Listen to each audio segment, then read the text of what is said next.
For today's Japanese food, we have crab cream croquette.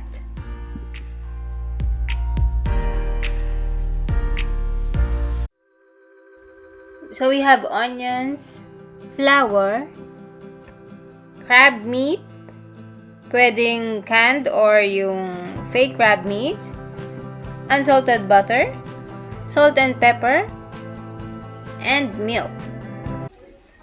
After natin i-heat ang pan, mag-melt tayo ng butter. Sautein natin ang onions.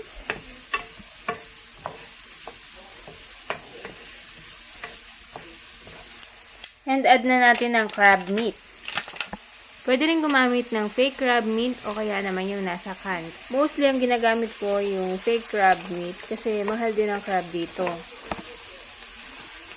Ito nabili namin on sale for 1,200 yen.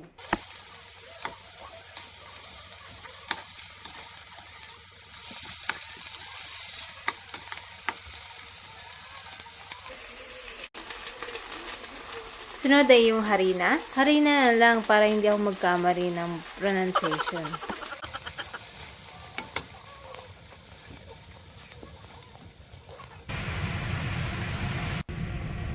And after mixing, add na natin yung milk.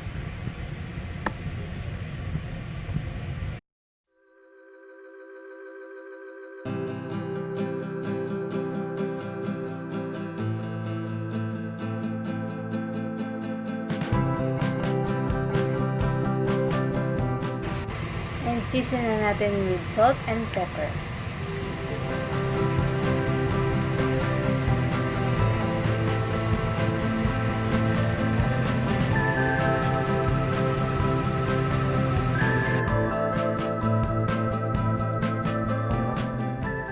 Haluin lang natin hanggang sa kumulo para hindi manikit.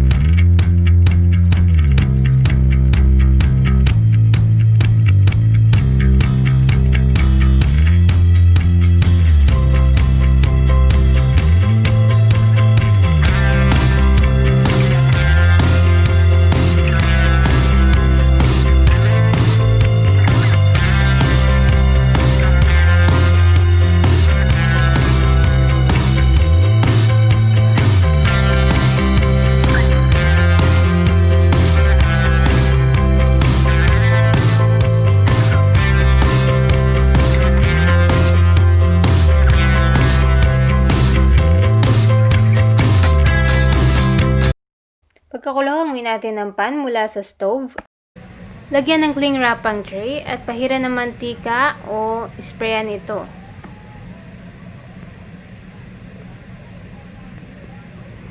Ilagay na natin ang mixture.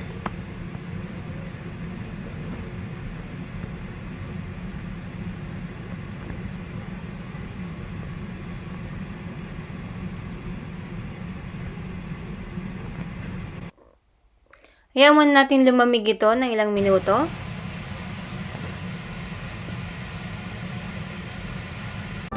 Takluban ng cling wrap.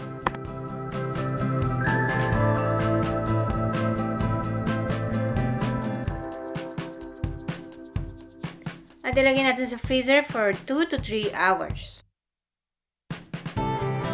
Divide the mixture according to the size na gusto mo. I-shape mo muna ang mixture ng pa-oblong and then saka mo i-cover ng harina. At matapos nito ay egg. Sumunod naman ang breadcrumbs.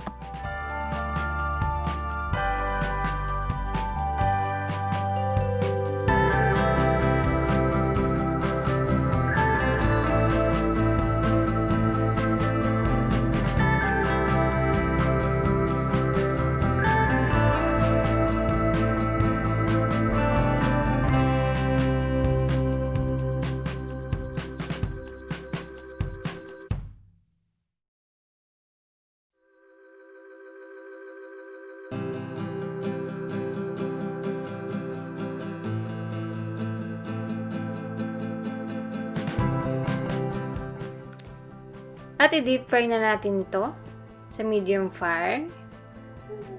Huwag gumamit ng tong dahil baka mabultas ang ating crab cream croquette.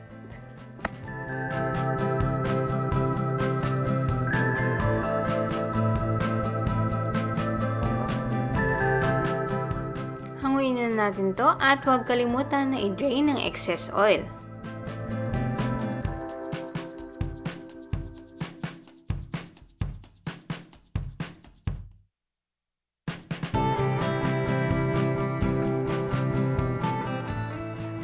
Kansei desu!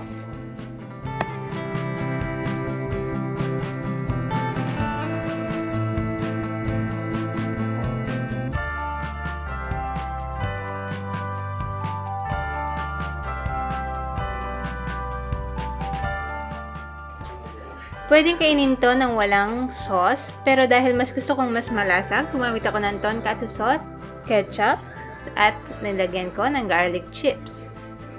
Tingin ko pwede rin naman yung ketchup, tapos lagyan mo ng salt and pepper, and then lagyan mo ng garlic chips. At para mawala ang amoy ng garlic sa bibig mo, uminom ka ng apple juice. Sa bidyong to, ang ginamit ko dito ay real crabs.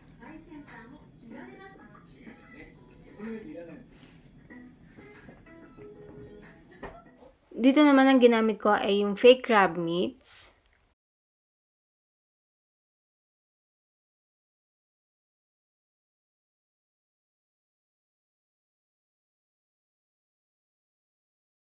Ito din, fake crab meats din ang ginamit ko.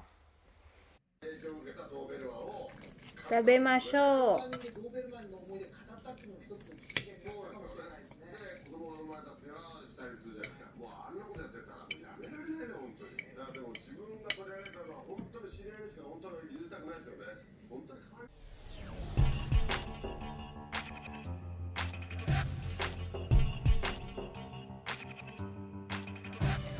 Maraming salamat sa pagnood at huwag kalimutan mag-subscribe kung hindi ka pa nakasubscribe. At isubscribe mo na rin ang kapatid ko.